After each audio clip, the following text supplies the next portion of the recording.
ओम शांति 13 अगस्त 2025 प्रातः मुरली बाप दादा मधुबन। मिठे बच्चे, ब्रह्मा हेउछन्ति अकाल मूरत बाबांकर कथावार्ता चलप्रचल हेउथिबा सिंहासन। जेतेबेले से ब्रह्मांक शरीर रे आसन्ति सेतेबेले तुम ब्राह्मण मानंकु रचना करिथान्ते। आजिर प्रश्न, बुद्धिमान संतान माने क्यों रहस्य को बुझी ठीक रीति बुझाई पारिबे? बुद्धिमान संतान माने क्यों रहस्य को बुझी ठीक रीति बुझाई पारिबे? उत्तर, ब्रह्मा किए एवं से ब्रह्मारो विष्णु किपरि हेउछन्ति? प्रजापिता ब्रह्मा एठारे अछन्ति, से कौनसी देवता नुहन्ति।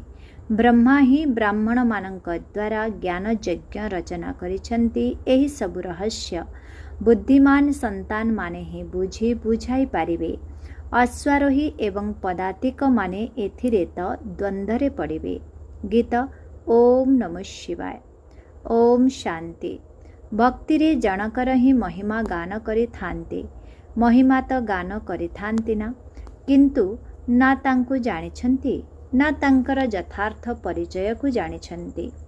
जदि यथार्थ महिमा को जानी थान्ते तेबे वर्णना निश्चय करि थान्ते।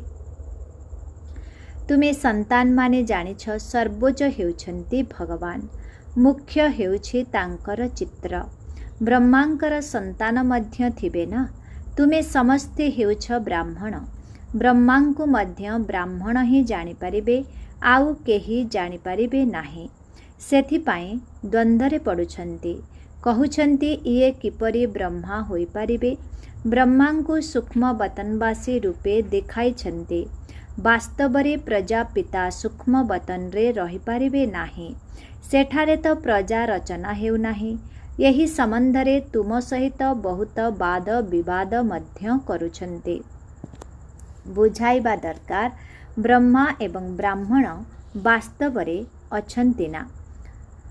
जेपरि ख्रीष्टंक ठारू ख्रीष्टियान अक्षर बाहरिछि, बुद्धंक ठारू बौद्धि, इब्राहिमक ठारू इस्लामी, सेहीपरि प्रजापिता ब्रह्मांक ठारू ब्राह्मण प्रसिद्ध अछन्ति। आदि देव हेउछन्ति ब्रह्मा। वास्तवरे ब्रह्मांकु देवता बोली कहि परिबा नाही, एहा मध्य भूल।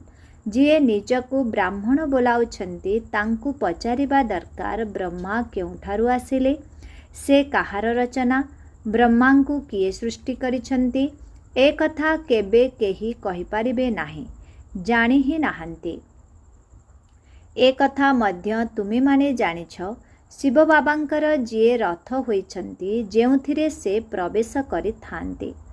ये हेउछन्ति सेही आत्मा जिए राजकुमार कृष्ण होइथिले। 84 जन्म परे ये आसी ब्रह्मा होइछन्ति। एहांकर जन्मपत्रीर नाम अलगा थिबो, काहीकिना से तो हेउछन्ति मनुष्य ना। पुणे एहांक शरीर रे प्रवेश करिबा द्वारा एहांक नाम ब्रह्मा रखुछन्ति। ए कथा मध्य पिलामाने जानिछन्ति। सेही ब्रह्मा हेउछन्ति विष्णुंकर रूप। से नारायण हेउछन्ति ना। 84 जन्मर अंतिमरे मध्य साधारण रथर ना। यही बा शरीर सबु आत्मा मानंकर रथ। अकाल मूरत चालिला बुलिलार सिंहासन। अकाल मूरतंकर चालिला बुलिलार सिंहासन। सिख लोक माने पुणी अकाल तखत तैयारी करि दैछन्ति, ताको अकाल तखत कहउछन्ति। एठारे भ्रुकुटित हेउछि अकाल तखत। वास्तवरे अकाल तखत समस्तंकर रहिछि। आत्मा माने समस्ते हेउछन्ति अकाल मूरत। सर्वोच्च भगवान को यही रथ आवश्यक ना। रथरे प्रवेश करी बसी ज्ञान देउछन्ति। तांको ही ज्ञान सागर कुहा जाए। रचयिता एवं रचनार आदि मध्य अंतर ज्ञान देउछन्ति। नॉलेजफुल र अर्थ कौनसी अंतर्ज्यामी अथवा सर्वज्ञाता नुहे। सर्वव्यापीर अर्थ अलगा एवं सर्वज्ञातार अर्थ अलगा। मनुष्य तो सबुकिछि मिसाई जहा आसुछि ताहा कहि चालिछि। एबे तुमे माने जानुछ, आमे सबु हेउछि ब्राह्मण, ब्रह्मांकर संतान अटु। आमर कुल सबुठारु श्रेष्ठ। ଲୋକମାନେ ଦେବତାମାନଙ୍କୁ ସର୍ବୋଚ୍ଚ ସ୍ଥାନ ଦେଉଛନ୍ତି, କାହିଁକିନା ସତ୍ୟଯୁଗ ଆଦିରେ ଦେବତା ହୋଇଥିଲେ। ପ୍ରଜାପିତା ବ୍ରହ୍ମାଙ୍କର ସନ୍ତାନ ବ୍ରାହ୍ମଣ ହୋଇଥାନ୍ତି। ତୁମମାନଙ୍କ ବ୍ୟତୀତ ଏ କଥା କେହି ହେଲେ ଜାଣିନାହାନ୍ତି। ସେମାନେ କିପରି ଜାଣିପାରିବେ? ଯେହେତୁ ବ୍ରହ୍ମାଙ୍କୁ ସୂକ୍ଷ୍ମ ବତନରେ ଅଛନ୍ତି ବୋଲି ଭାବୁଛନ୍ତି। ସେ ଜିସ୍ମାନି ବ୍ରାହ୍ମଣ ଅଲଗା ଅଛନ୍ତି, ଯେଉଁମାନେ କି ପୂଜା କରିଥାନ୍ତି, ବ୍ରାହ୍ମଣ ଭୋଜନ ଖାଇଥାନ୍ତି। ତୁମେ ତ ବ୍ରାହ୍ମଣ ଭୋଜନ ଆଦି ଖାଉନାହଁ। ବ୍ରହ୍ମାଙ୍କର ରହସ୍ୟ ଏବେ ଭଲ ଭାବରେ ବୁଝାଇବାକୁ ପଡ଼ୁଛି। କୁହ, ଅନ୍ୟ ସବୁ କଥାକୁ ଛାଡ଼ି ଯାହାଙ୍କ ଦ୍ୱାରା ପତିତରୁ ପବିତ୍ର ହେଉଛ, ପ୍ରଥମେ ତାଙ୍କୁ ତ ମନେ ପକାଅ, ପରେ ଏହି କଥା ମଧ୍ୟ ବୁଝିଯିବେ। ସାମାନ୍ୟ କଥାରେ ସଂଶୟ ଆସିଲେ ବାବାଙ୍କୁ ହିଁ ଛାଡ଼ି ଦେଇଥାନ୍ତେ। ପ୍ରଥମ ମୁଖ୍ୟ କଥା ହେଉଛି ବାବା ଓ ସମ୍ପତ୍ତି। ବାବା କହୁଛନ୍ତି, ମୋତେ ମନେ ପକାଅ। ମୁଁ ନିଶ୍ଚୟ କାହା ଶରୀର ମାଧ୍ୟମରେ ତ ଆସିବି ନା, ତାଙ୍କର ନାମ ମଧ୍ୟ ରହିବା ଦରକାର। ପ୍ରଥମେ ତାଙ୍କୁ ଆସି ରଚନା କରୁଛି। ବ୍ରହ୍ମାଙ୍କ ସମ୍ବନ୍ଧରେ ବୁଝାଇବା ପାଇଁ ତୁମର ବହୁତ ବୁଦ୍ଧି ଥିବା ଦରକାର। ଏଭଳି ବୁଝାଇବାରେ ପଦାତିକ ଅଶ୍ୱାରୋହୀ ସମସ୍ତେ ଝାଉଁଳି ପଡ଼ୁଛନ୍ତି। ଅବସ୍ଥା ଅନୁସାରେ ବୁଝାଉଛନ୍ତି ନା? ପ୍ରଜାପିତା ବ୍ରହ୍ମା ତ ଏଠାରେ ଅଛନ୍ତି ନା? ବ୍ରାହ୍ମଣମାନଙ୍କ ଦ୍ୱାରା ଜ୍ଞାନଯଜ୍ଞ ରଚନା କରୁଥିବାରୁ ନିଶ୍ଚୟ ବ୍ରାହ୍ମଣ ହିଁ ଦରକାର ନା? ପ୍ରଜାପିତା ବ୍ରହ୍ମା ମଧ୍ୟ ଏହିଠାରେ ରହିବା ଦରକାର, ଯାହାଙ୍କ ଦ୍ୱାରା ବ୍ରାହ୍ମଣ ହେବେ। ବ୍ରାହ୍ମଣମାନେ କହୁଛନ୍ତି ଯେ ଆମେ ମଧ୍ୟ ହେଉଛୁ ବ୍ରହ୍ମାଙ୍କର ସନ୍ତାନ। ଭାବୁଛନ୍ତି ପରମ୍ପରାରୁ ଆମର କୁଳ ଚାଲି ଆସିଛି, କିନ୍ତୁ ବ୍ରହ୍ମା କେବେ ଥିଲେ ସେ କଥା ଜଣା ନାହିଁ। ଏବେ ତୁମେ ବ୍ରାହ୍ମଣ ହୋଇଛ। ବ୍ରହ୍ମାଙ୍କ ସନ୍ତାନ ହିଁ ବ୍ରାହ୍ମଣ। ସେମାନେ ତ ବାବାଙ୍କର କର୍ତ୍ତବ୍ୟକୁ ଜାଣି ହିଁ ନାହାନ୍ତି। ଭାରତରେ ପ୍ରଥମେ ବ୍ରାହ୍ମଣ ହିଁ ଥିଲେ। ବ୍ରାହ୍ମଣମାନଙ୍କର ହେଉଛି ସବୁଠାରୁ ଉଚ୍ଚ କୁଳ। ଲୌକିକ ବ୍ରାହ୍ମଣମାନେ ମଧ୍ୟ ଭାବନ୍ତି ଯେ ଆମର କୁଳର ଉତ୍ପତ୍ତି ନିଶ୍ଚୟ ବ୍ରହ୍ମାଙ୍କ ଠାରୁ ହୋଇଥିବ, କିନ୍ତୁ କିପରି, କେବେ, ଏହାକୁ ବର୍ଣ୍ଣନା କରିପାରିବେ ନାହିଁ। ତୁମେ ଜାଣୁଛ, ପ୍ରଜାପିତା ବ୍ରହ୍ମା ହିଁ ବ୍ରାହ୍ମଣଙ୍କୁ ରଚନା କରୁଛନ୍ତି, ଯେଉଁ ବ୍ରାହ୍ମଣମାନଙ୍କୁ ହିଁ ପୁଣି ଦେବତା ହେବାକୁ ପଡ଼ିବ। ବ୍ରାହ୍ମଣମାନଙ୍କୁ ଆସି ବାବା ପଢ଼ାଉଛନ୍ତି। ବ୍ରାହ୍ମଣମାନଙ୍କର ରାଜତ୍ୱ ନାହିଁ। ବ୍ରାହ୍ମଣମାନଙ୍କର କୁଳ ଅଛି। ରାଜା ରାଣୀ ହେଲେ ହିଁ ରାଜତ୍ୱ କୁହାଯିବ, ଯେପରି ସୂର୍ଯ୍ୟବଂଶୀ ଡିନାଇଷ୍ଟି। ତୁମ ବ୍ରାହ୍ମଣମାନଙ୍କ ମଧ୍ୟରେ କେହି ରାଜା ତ ହେଉନାହାନ୍ତି। ସେମାନେ ଯେଉଁ କହୁଛନ୍ତି ଯେ କୌରବ ଏବଂ ପାଣ୍ଡବମାନଙ୍କର ରାଜ୍ୟ ଥିଲା, ଉଭୟ ଭୁଲ। ଉଭୟଙ୍କର ତ ରାଜତ୍ୱ ନାହିଁ। ପ୍ରଜାଙ୍କର ପ୍ରଜା ଉପରେ ରାଜତ୍ୱ ଚାଲିଛି, ତାକୁ ରାଜଧାନୀ କୁହାଯିବ ନାହିଁ। ମୁକୁଟ ହିଁ ନାହିଁ। ବାବା ବୁଝାଇଛନ୍ତି, ପ୍ରଥମେ ଭାରତରେ ଡବଲ ମୁକୁଟଧାରୀ ଥିଲେ, ପରେ ଗୋଟିଏ ମୁକୁଟ ହୋଇଗଲା। ବର୍ତ୍ତମାନ ତ ମୁକୁଟ ବିହୀନ ହୋଇଯାଇଛନ୍ତି। ଏହାକୁ ମଧ୍ୟ ଭଲ ଭାବରେ ସିଦ୍ଧ କରି ବତାଇବାକୁ ହେବ। ଯିଏ ଭଲ ଧାରଣାଯୁକ୍ତ ହୋଇଥିବେ, ସିଏ ଭଲ ଭାବରେ ବୁଝାଇ ପାରିବେ। ବ୍ରହ୍ମାଙ୍କ ସମ୍ବନ୍ଧରେ ହିଁ ଅଧିକ କଥା ବୁଝାଇବାକୁ ପଡ଼ିଥାଏ। ବିଷ୍ଣୁଙ୍କୁ ମଧ୍ୟ ଜାଣିନାହାନ୍ତି, ଏ କଥା ମଧ୍ୟ ବୁଝାଇବାକୁ ହେବ। ବୈକୁଣ୍ଠକୁ ବିଷ୍ଣୁପୁରୀ କୁହାଯାଉଛି, ଅର୍ଥାତ୍ ଲକ୍ଷ୍ମୀ ନାରାୟଣଙ୍କର ରାଜ୍ୟ ଥିଲା। କୃଷ୍ଣ ରାଜକୁମାର ହେଲେ ତ କହିବେ ନା, ମୋ ବାବା ହେଉଛନ୍ତି ରାଜା। ଏପରି ନୁହେଁ ଯେ କୃଷ୍ଣଙ୍କ ବାପା ରାଜା ହୋଇପାରିବେ ନାହିଁ। ଶ୍ରୀକୃଷ୍ଣଙ୍କୁ ରାଜକୁମାର କୁହାଯାଉଥିବାରୁ ନିଶ୍ଚୟ ରାଜାଙ୍କ ପାଖରେ ଜନ୍ମ ହେବେ। ସାହୁକାରଙ୍କ ପାଖରେ ଜନ୍ମ ନେଇଥିଲେ ତାଙ୍କୁ କ'ଣ ରାଜକୁମାର କୁହାଯାଇଥାନ୍ତା କି? ରାଜପଦ ଏବଂ ସାହୁକାରଙ୍କ ପଦ ମଧ୍ୟରେ ରାତି ଦିନର ଫରକ ରହିଛି। ଶ୍ରୀକୃଷ୍ଣଙ୍କ ପିତା ରାଜାଙ୍କର ନାମ ହିଁ ନାହିଁ। ଶ୍ରୀକୃଷ୍ଣଙ୍କ ନାମ କେତେ ପ୍ରସିଦ୍ଧ ଅଛି। ପିତାଙ୍କର ପଦ ଶ୍ରେଷ୍ଠ ବୋଲି କୁହାଯାଇପାରିବ ନାହିଁ। ତାହା ଦ୍ୱିତୀୟ ଶ୍ରେଣୀର ପଦ, ଯିଏ କେବଳ ନିମିତ୍ତ ହେଉଛନ୍ତି କୃଷ୍ଣଙ୍କୁ ଜନ୍ମ ଦେବା ପାଇଁ। ଏପରି ନୁହେଁ ଯେ ସେ କୃଷ୍ଣଙ୍କ ଆତ୍ମାଠାରୁ ବେଶୀ ପଢ଼ିଛନ୍ତି। ନା, କୃଷ୍ଣ ହିଁ ପୁଣି ନାରାୟଣ ହୋଇଥାନ୍ତି। ବାକି ବାବାଙ୍କର ନାମ ହିଁ ଲୋପ ହୋଇଯାଇଥାଏ। से निश्चित ब्राह्मण किंतु पाठपढ़ारे श्रीकृष्णंक ठारू कम अछंती। श्रीकृष्णंक आत्मा निज बापठारू मध्य अधिक पाठ पढ़िछंती। सेथिपाई तो तांकर एते नाम प्रसिद्ध रहिछि। कृष्णंक पिता किए थिले ए कथा जेपरी काहाकू जना ही नाही। आगकू गले जना पड़िबो। एही ठारू तो शिक्षा नेइथिबे ना। राधांकर मध्य माँ बापा थिबे ना, किंतु तांकर ठारू राधांक नाम अधिक प्रसिद्ध। काहेकि ना माँ बापा कम पाठ पढ़िछंती। राधांक नाम तांक ठारू उच्च होई जाई थाए। एहा हेउछि प्रांचल पिलामानंकु बुझाइबा पाई। समस्त आधार पाठपढ़ा उपरे रहिछि। ब्रह्मांक संबंधरे बुझाइबा निमंते मध्य बुद्धि दरकार। सेही श्रीकृष्णंकर आत्मा ही 84 जन्म नेउछन्ते। तुमे मध्य 84 जन्म नेउछ। समस्ते तो एकाठी आसीबे नाही। जिए पाठपढ़ारे प्रथम हेउछन्ते सत्यजुगरे मध्य से प्रथमे आसीबे। क्रमान्वୟରେ तो आसुछन्ते ना। एहा बहुत सूक्ष्म कथा। जहाँकर स्वल्प बुद्धि होइथिबो सेमाने तो धारणा करि पारिबे नाही। क्रमान्वୟରେ धारणा करि थान्ते। तुमर क्रमान्वୟରେ बदली हेउछि। केते बड़ लंबा धाड़ी लागिबो। जेउमाने पछ आड़कू जिबे क्रमान्वୟରେ निज निजर स्थान रे जाई निवास करिबे। समस्तंक पाई स्थान निर्दिष्ट रहिछि। एहा बहुत आश्चर्यजनक खेल, किंतु केही हेले बुझु नाहांती। एहाकू कंटार जंगल कुहाଯାଉଛି। एठारे समस्ते परस्पर को दुख देउछन्ति। सेठारे तो स्वाभाविक भावे सुख रहिबो। एठारे हेउछि कृत्रिम सुख। वास्तव सुख एकमात्र बाबा ही देई पारिबे। एठारे काक विष्ठा समान सुख रहिछि। दिनकू दिन संसार तमु प्रधान होई चलिछि। एठारे केते दुख रहिछि। कहुछन्ति बाबा मायार तूफान बहुत आसुछि। माया भ्रमरे पकाई देउछि।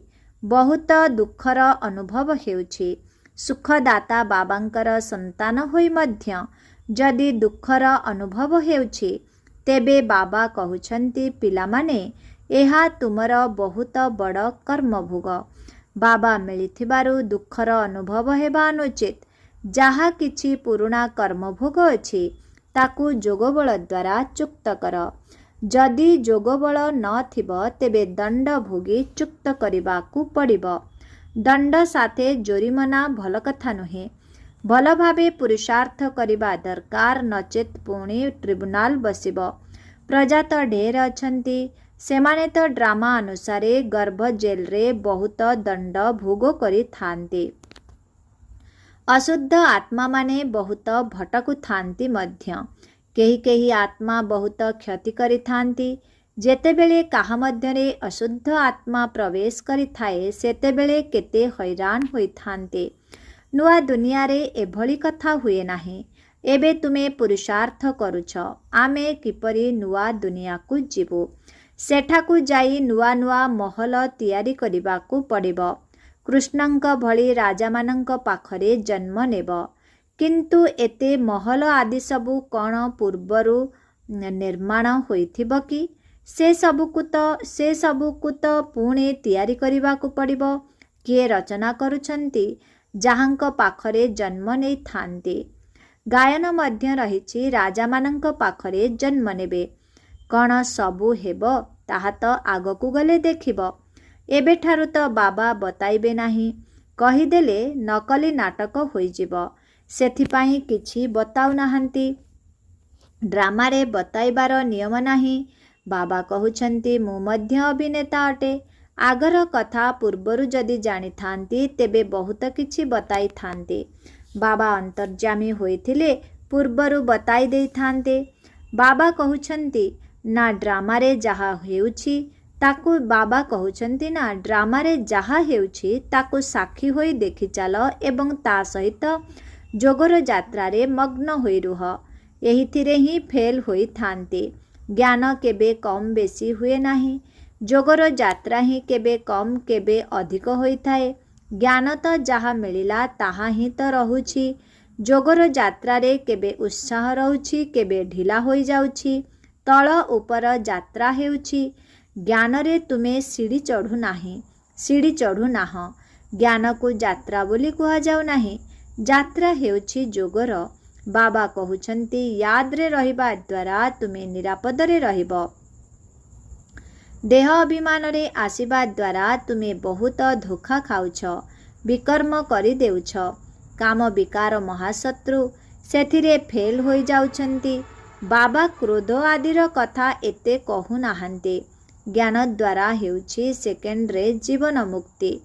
ଜ୍ଞାନ ଦ୍ୱାରା ସେକେଣ୍ଡରେ ଜୀବନ ମୁକ୍ତି ହେଉଛି। ନଚେତ୍ ଏପରି ବି କୁହାଯାଏ ସାଗରକୁ କାଳି ବନାଅ, ତଥାପି ଭଗବାନଙ୍କ ମହିମା ସମ୍ପୂର୍ଣ୍ଣ ହେବ ନାହିଁ। ନଚେତ୍ କେବଳ କୁହାଯାଉଛି ଅଲଫକୁ ମନେ ପକାଅ। ୟାଦ କରିବା କାହାକୁ କୁହାଯାଏ ଏ କଥା କ'ଣ ଜାଣିଛନ୍ତି କି? କହୁଛନ୍ତି କଳିଯୁଗରୁ ଆମକୁ ସତ୍ୟଯୁଗକୁ ନେଇ ଚାଲ। ପୁରୁଣା ଦୁନିଆରେ କେତେ ଦୁଃଖ ରହିଛି। ଦେଖୁଛ ବର୍ଷାରେ କେତେ ଘର ଭାଙ୍ଗି ପଡ଼ୁଛି, କେତେ ବୁଡ଼ି ଯାଉଛନ୍ତି। ବର୍ଷା ଆଦି ଏସବୁ ପ୍ରାକୃତିକ ବିପର୍ଯ୍ୟୟ ମଧ୍ୟ ହେବ।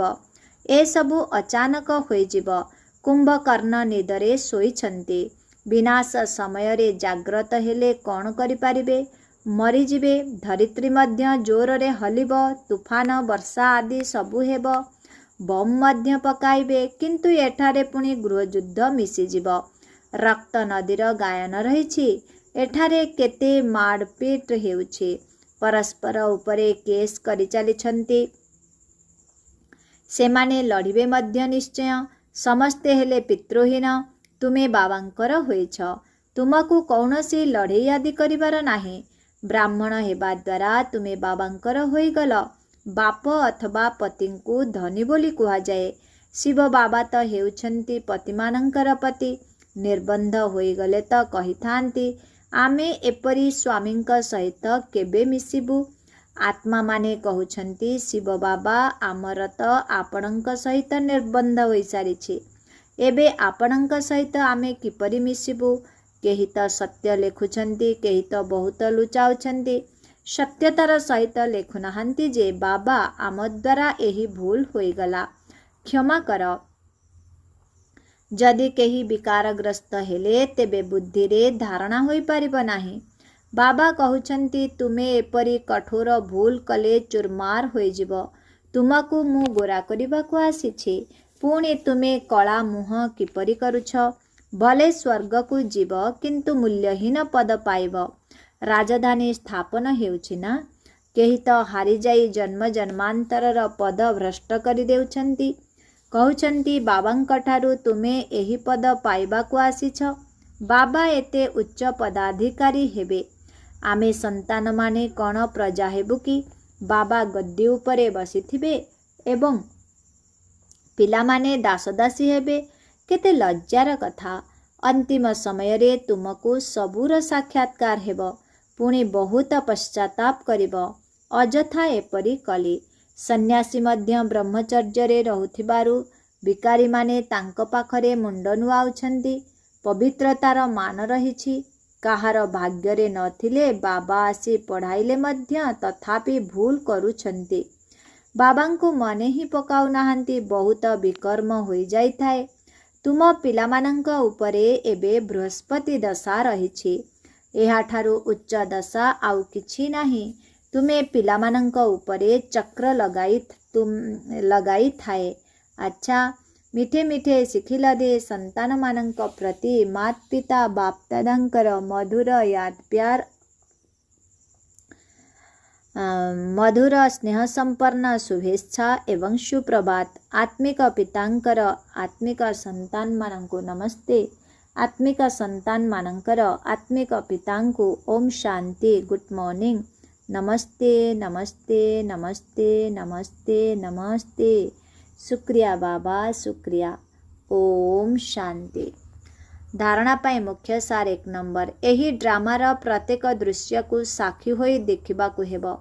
ଏକମାତ୍ର ବାବାଙ୍କର ସ୍ମୃତିରେ ମସ୍ତ ରହିବାକୁ ହେବ। ଯୋଗର ଯାତ୍ରାରେ କେବେ ବି ଉମଙ୍ଗ ଉତ୍ସାହ କମ୍ ନ ହେଉ। 2 ନମ୍ବର। ପାଠପଢ଼ାରେ କେବେ ଗଫଲତ ଅର୍ଥାତ୍ ଅବହେଳା କରିବାର ଅନୁଚିତ। ନିଜର ଶ୍ରେଷ୍ଠ ଭାଗ୍ୟ ଗଢ଼ିବା ପାଇଁ ପବିତ୍ର ନିଶ୍ଚିତ ହେବାକୁ ପଡ଼ିବ। ମାୟାଠାରୁ ହାରିଯାଇ ଜନ୍ମ ଜନ୍ମାନ୍ତର ପାଇଁ ନିଜର ପଦ ଭ୍ରଷ୍ଟ କରିବାର ନାହିଁ। ଆଜିର ବରଦାନ, ସଚ୍ଚା ସେବା ଦ୍ୱାରା ଅବିନାଶୀ ଅଲୌକିକ ଖୁସିର ସାଗର ଲହଡ଼ିରେ ଖେଳୁଥିବା ସୌଭାଗ୍ୟଶାଳୀ ଆତ୍ମା ହୁଅ। ସଚ୍ଚା ସେବା ଦ୍ୱାରା ଅବିନାଶୀ ଅଲୌକିକ ଖୁସିର ସାଗର ଲହଡ଼ିରେ ଖେଳୁଥିବା ସୌଭାଗ୍ୟଶାଳୀ ଆତ୍ମା ହୁଅ। ଯେଉଁ ପିଲାମାନେ ସେବା କରିବାରେ ବାପଦାଦାଙ୍କର ତଥା ନିମିତ୍ତ ହୋଇଥିବା ବଡ଼ମାନଙ୍କର ସ୍ନେହପୂର୍ଣ୍ଣ ଆଶୀର୍ବାଦ ପ୍ରାପ୍ତ କରିଥାନ୍ତି, ସେମାନଙ୍କୁ ନିଜ ଭିତରେ ଅଲୌକିକ ଆତ୍ମିକ ଖୁସିର ଅନୁଭବ ହୋଇଥାଏ। ସେମାନେ ସେବା ଦ୍ୱାରା ଆନ୍ତରିକ ଖୁସି, ଆତ୍ମିକ ମଉଜ ଏବଂ ବେହଦର ପ୍ରାପ୍ତିର ଅନୁଭବ କରିବା ସହିତ ସର୍ବଦା ଖୁସିର ସାଗରର ଲହଡ଼ିରେ ଖେଳୁଥାନ୍ତି।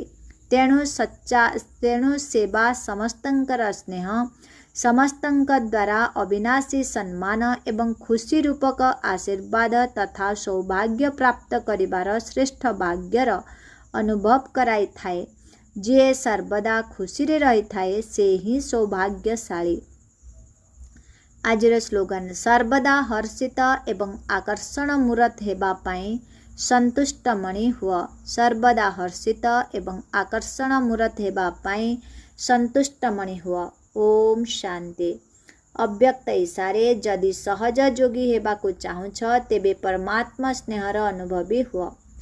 କର୍ମରେ, ବାଣୀରେ, ସମ୍ବନ୍ଧ ସମ୍ପର୍କରେ ଲଭ୍ ଅର୍ଥାତ୍ ସ୍ନେହ ଦେବା ସହିତ ସ୍ମୃତି ଏବଂ ସ୍ଥିତିରେ ଲଭ୍ଲିନ୍ ହୋଇ ରହିବାକୁ ହେବ। ଯିଏ ଯେତିକି ଲଭ୍ଲି ଅର୍ଥାତ୍ ପ୍ରିୟ ହୋଇଥିବ ସେ ସେତିକି ଲଭ୍ଲିନ୍ ସ୍ଥିତିରେ ରହିପାରିବ। ଏହି ଲଭ୍ଲିନ୍ ସ୍ଥିତିକୁ ଲୋକମାନେ ଲୀନ ହେବାର ଅବସ୍ଥା କହିଦେଉଛନ୍ତି। ବାବାଙ୍କ ସହିତ ଲଭ୍ ଅର୍ଥାତ୍ ସ୍ନେହକୁ ସମାପ୍ତ କରି କେବଳ ଲୀନ ହେବା ଶବ୍ଦକୁ ଧରି ନେଇଛନ୍ତି। ଯଦି ତୁମେମାନେ ସର୍ବଦା ବାବାଙ୍କର ସ୍ନେହରେ ଲଭ୍ଲିନ୍ ହୋଇ ରହିବ ତେବେ ଅନ୍ୟମାନଙ୍କୁ ମଧ୍ୟ ସହଜରେ ନିଜ ସମାନ ବା ବାବାଙ୍କ ସମାନ କରିପାରିବ। ଓମ୍ ଶାନ୍ତି, ଓମ୍ ଶାନ୍ତି, ଓମ୍ ଶାନ୍ତି।